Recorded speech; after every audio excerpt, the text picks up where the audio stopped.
Hello everyone, welcome back to my channel wisdom academy. I am Komal Dikshit and I hope आप सब लोग अच्छे से केवीएस पीआरटी इंटरव्यू की प्रिपरेशन कर रहे होगे।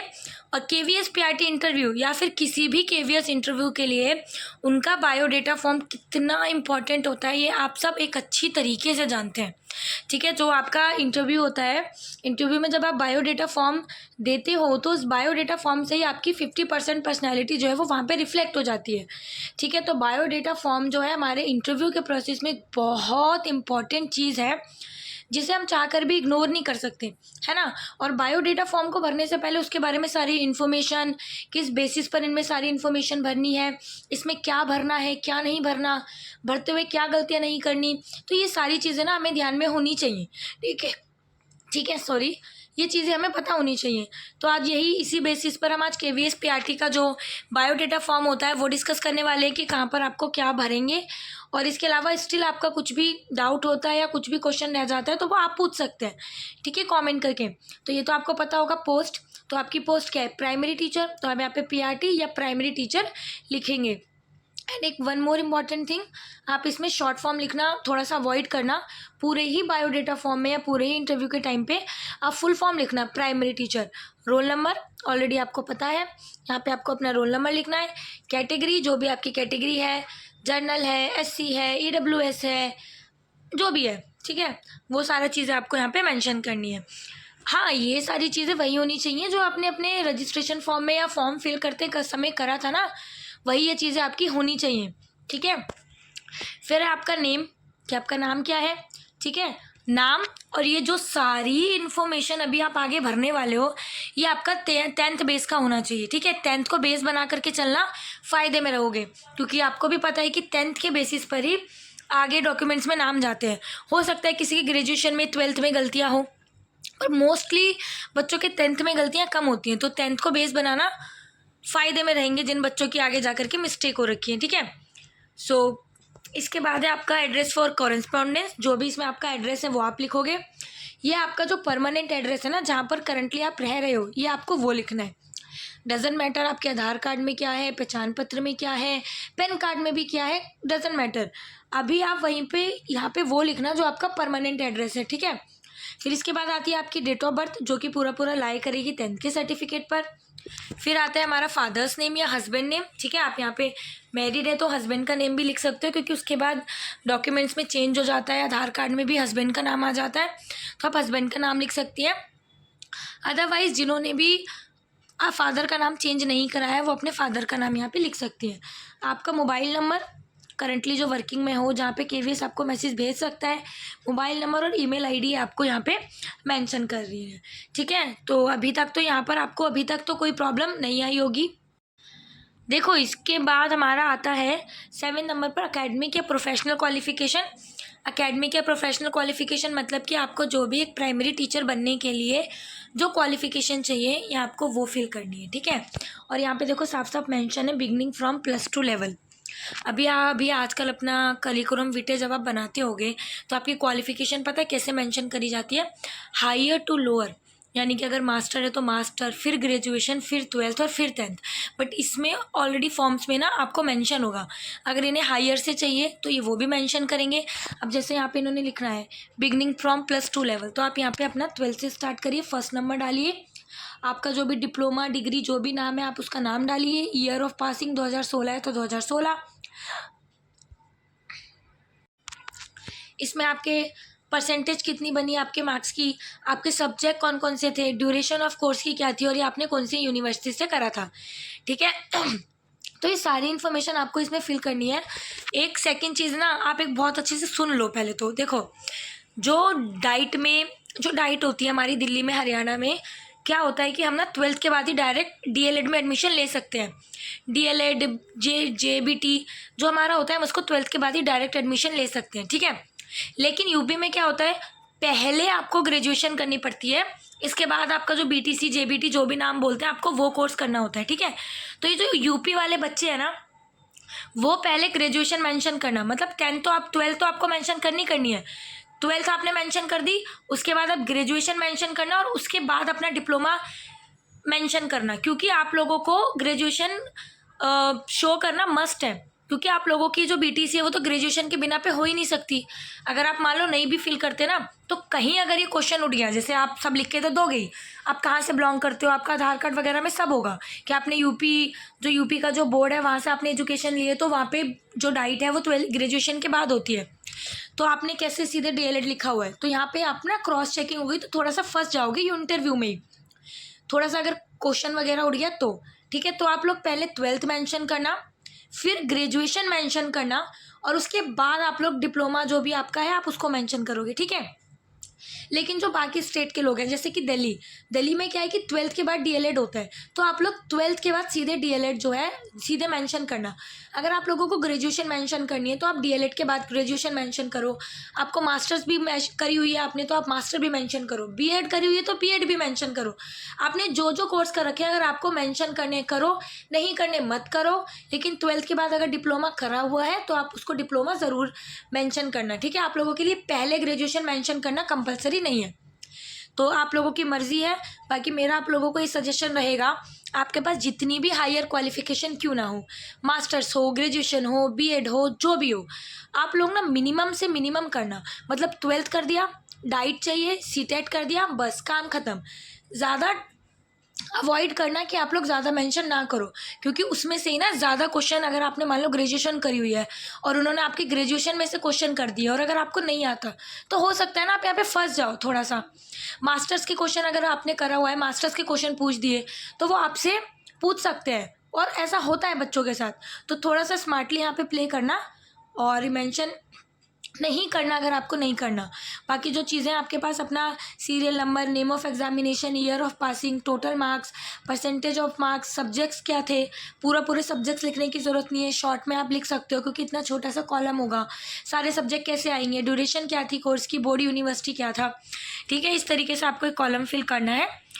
5 है इसमें, 5 आप लोग लिख सकते हो।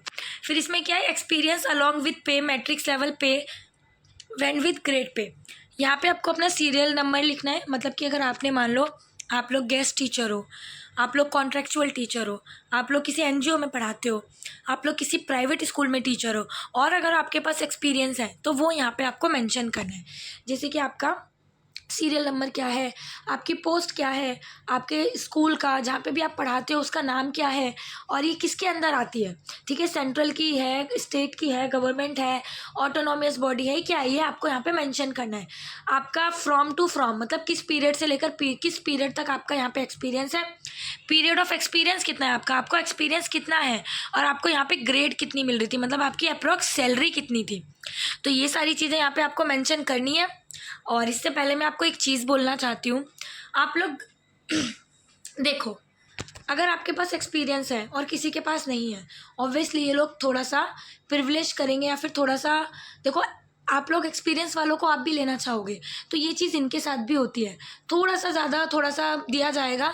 बट ये भी बात है कि जिसको अभी तक नौकरी करने का मौका ही नहीं मिला, मतलब जैसे जिसने 12th करी, 12th के बाद डाइट करी और वो सीधे केवीएस का एग्ज़ाम दे रहा है, तो उसके पास तो कोई एक्सपीरियंस होगा नहीं। ठीक है, तो इस सिचुएशन में इस ये जो पॉइंट है ना, इसको पूरा नेग्लेक्ट किया जाता है। सेकेंड चीज़, अगर आप किसी ऐसे प्राइवेट स्कूल में पढ़ा रहे हो ना जो रिकॉग्नाइज नहीं है, बहुत सारे स्कूल होते हैं, बहुत सारे टीचर पढ़ा रहे हैं जो रिकॉग्नाइज नहीं है, या आपको सर्टिफिकेट नहीं मिला हुआ वहाँ का, या अगर आप इसमें मेंशन करोगे और वो स्कूल वाले आपको एक्सपीरियंस सर्टिफिकेट नहीं देते, तो आप मेंशन मत करना। ठीक है, आप कितने भी अच्छे से अच्छे स्कूल में पढ़ा रहे हो, आपको 10 साल 5 साल कितने का भी एक्सपीरियंस हो, लेकिन अगर आपके पास सर्टिफिकेट नहीं है तो आप इसको मेंशन मत करना। सेकेंड चीज़, अगर आप गेस्ट टीचर हो और कॉन्ट्रैक्चुअल टीचर हो तो आपको तो सर्टिफिकेट आराम से मिल जाएगा, या आप केवीएस में कॉन्ट्रैक्ट टीचर हो, ज़रूर मेंशन करना, बहुत अच्छा इंप्रेशन पड़ेगा कि हाँ भाई बंदा या बंदी जो भी है वो ऑलरेडी केवीएस में कॉन्ट्रैक्चुअल टीचर पे है, और यहाँ से सर्टिफिकेट आपको इजीली मिल जाएगा। तो बेसिकली मेरी कहने का मतलब ये है कि अगर आपके पास सर्टिफिकेट हो तो ही आप इस चीज़ को मेंशन करना, अदरवाइज आप इसको नील करके छोड़ सकते हो कि हाँ मेरे पास कोई एक्सपीरियंस नहीं है। ठीक है, फिर एक सबसे इंपॉर्टेंट चीज़ आती है, short note your suitability to post.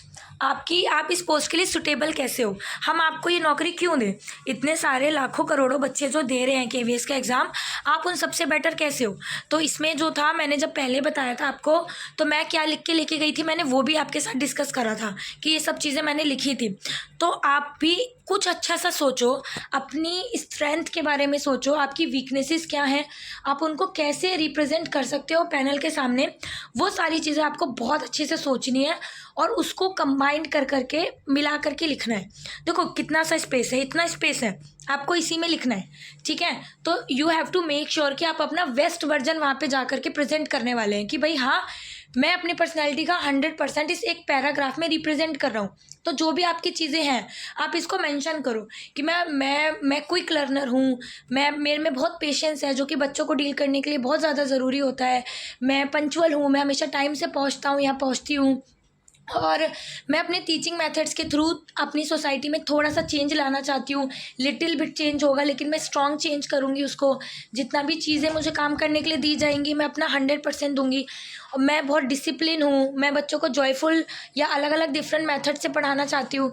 तो ये सारी चीज़ें आपको मेंशन करनी है इस एक पैराग्राफ में। सारी चीज़ें नहीं, आप देख लो आपके अंदर क्या चीज़ है क्या नहीं, और उसका काइंड ऑफ समरी तैयार करो और उसको अच्छे अच्छे वर्ड्स में अच्छी अच्छी वोकेबलरी यूज़ करके आपको उसमें लिखना है।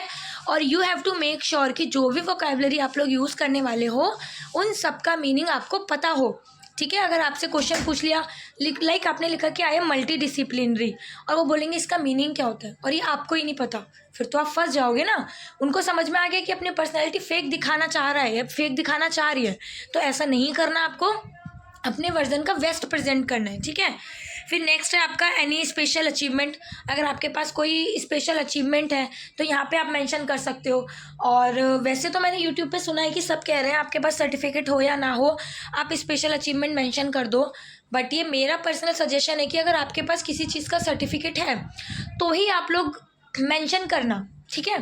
क्योंकि मान लो क्रॉस चेकिंग के लिए बोला अच्छा आपके पास सर्टिफिकेट है दिखाइए, क्योंकि आपने मेंशन करा है तो आप सर्टिफिकेट तो डेफिनेटली लेके जाओगे, और उन्हें बोला अच्छा आप दिखाओ, और अगर आपके पास नहीं हुआ तो ये चीज़ हो जाएगी कि ये तो इसने कुछ भी लिखा हुआ है, भले ही आपने वो चीज़ अपनी लाइफ में अचीव करी हुई है बस आपके पास सर्टिफिकेट नहीं है, तो ये हो जाएगा ना कि फिर तो बच्चा कोई भी कुछ भी लिख रहा है।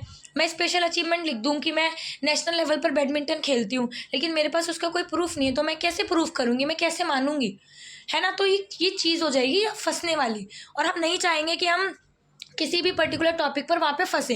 तो ये मेरा पर्सनल सजेशन है, अगर आपके पास किसी भी चीज़ का सर्टिफिकेट है और आप मेंशन करना चाहते हो तो बिल्कुल करो, ठीक है। बहुत अच्छी अच्छी अचीवमेंट है आपके पास, आपको स्कूल टाइम में मिली होगी, आपने जब डाइट करा होगा तब मिली होगी, या उसके बाद आपने कहाँ पे वर्क करा होगा या कुछ चीज़ सीखी होगी आपको मिला होगा, तो वो मेंशन करो। तो मैंने इस टाइम 2019 में क्या मेंशन करा था, मैं इंटर डाइट कंपटीशन में ना फर्स्ट आई थी। तो ये मैंने मेंशन क्यों करा था, क्योंकि ये कंपटीशन जो है 2 साल में एक बार होता है, और दिल्ली में जितनी भी डाइटें हैं सारी गवर्नमेंट डाइटों के बीच में कंपटीशन होता है। तो दिल्ली के लेवल पर ये कंपटीशन हुआ था, और उन सारी डाइटों में मेरी डाइट में मैं एस्से राइटिंग में फर्स्ट आई थी। मतलब सारी डाइटों में ही, मतलब मेरी डाइट में तो मैं फर्स्ट आई थी, मैं बाकी सारी डाइटों में भी फर्स्ट आई थी। तो ये चीज़ मैंने मेंशन करी थी कि हाँ इंटर डाइट कॉम्पिटिशन का मेरे पास सर्टिफिकेट है और मैं इसमें फर्स्ट आई थी, तो मैंने मेंशन करा था। इसके अलावा मेरे पास ना एस्से राइटिंग कंपटीशन के और भी सर्टिफिकेट हैं जो मुझे 11th में मिले, जो मैंने 10th में मिले, बट वो मैंने मेंशन नहीं करे क्योंकि मेरे को स्पेशल अचीवमेंट नहीं लगी, क्योंकि स्कूल टाइम में हम जिसमें भी पार्टिसिपेट करते हैं हमको सर्टिफिकेट मिल जाता है। बट मैंने इंटर डाइट थोड़ा सा अलग लगा तो वो मैंने मेंशन करा था। तो इसी तरीके से आप लोगों का भी क्वेश्चन उठता है कि ये मेंशन करें या ना करें, तो अभी आप मुझे कमेंट्स करके बताना कि हमारे पास ये अचीवमेंट है, हम ये मेंशन करें ना करें, तो उसका थोड़ा सा ध्यान रखना। और कुछ बच्चे पूछते हैं कि UP TET BEd H TET हमारे पास है क्या, हम इसे मेंशन करें। देखो ये H TET BEd C TET के अलावा अगर आपने क्लियर कर रखा है बहुत अच्छी बात है, सी टेट के अलावा आपने एच टेट यूपी टेट ये क्लियर करा हुआ है, लेकिन ये स्पेशल अचीवमेंट नहीं है।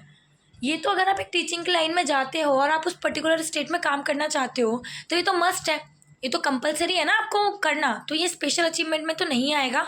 बाकी बच्चों के पास बहुत अच्छी अच्छी अचीवमेंट होती है, आप उनको मेंशन कर सकते हो। यहाँ पे डेट है और फिर सिग्नेचर ऑफ कैंडिडेट, ठीक है। यहाँ पे ख़त्म हो जाता है आपका ये सर्टिफिकेट, बट इसको बहुत ज़्यादा लाइटली लेने की ज़रूरत नहीं है, अच्छे से भर के जाना। और एक प्लस पॉइंट मैं आपको बताना चाहूँगी लैंग्वेजेस का, बहुत सारे बच्चों को ये पता नहीं होता या वो इग्नोर करते हैं। अगर आपको ना हिंदी इंग्लिश के अलावा, देखो हिंदी इंग्लिश तो मस्ट है, इन्होंने इस बार लिखा था जब फॉर्म भर रहे थे हम कि इंग्लिश हिंदी तो आनी ही चाहिए, लेकिन इसके अलावा अगर आपको कोई भी थर्ड लैंग्वेज आती है ना, चाहे वो संस्कृत हो, पंजाबी हो, तमिल हो, कन्नड़ हो, उर्दू हो, कोई भी, वो ना मेंशन कर देना जब सूटेबिलिटी लिखोगे आप लोग तो आप उसमें मेंशन कर देना, या कहीं भी आप मेंशन कर देना कि आपको जो लैंग्वेज आती है उसमें थर्ड लैंग्वेज भी है, तो सो दैट ना आपको थोड़ा सा प्रेफरेंस हो सकता है कि मिल जाए। मान लो आपको कन्नड़ आती है तो कर्नाटका के लिए ये सोचेंगे कि इसको अगर हम कर्नाटक में भेज रहे हैं तो इसको लैंग्वेज सीखने की ज़रूरत नहीं पड़ेगी, इसको ऑलरेडी आती है। क्योंकि टीचर जो हैं KVS के, वो दिल्ली के किसी भी इंडिया के किसी भी स्टेट में जाते हैं तो उनको लैंग्वेज सीखने में स्ट्रगल करना पड़ता है, और वहाँ के KVS के जो हेडक्वार्टर्स होते हैं उनको भी ट्रेनिंग प्रोवाइड करनी पड़ती है टीचर्स को लैंग्वेज सिखाने के लिए। ठीक है, तो यहाँ पे आपको हो सकता है कि आपके कर्नाटका ही मिल जाए और उनको लगे कि हाँ ये उसके लिए सुटेबल है क्योंकि इसको ये लैंग्वेज आती है। तमिल आती है तो तमिलनाडु, है ना, तेलुगु आती है तो आंध्र प्रदेश। अगर आपको कोई भी थर्ड लैंग्वेज आती है आप उसको मेंशन ज़रूर कर देना, ये भी आपका बेनिफिशियल वाला पॉइंट रहेगा। तो ये था हमारा KVS के PRT के लिए बायोडेटा फॉर्म। इसके अलावा स्टिल अभी आपको कोई भी डाउट रह जाता है ना तो आप बिना सोचे समझे आप कोई भी आराम से डाउट पूछ सकते हो, ठीक है।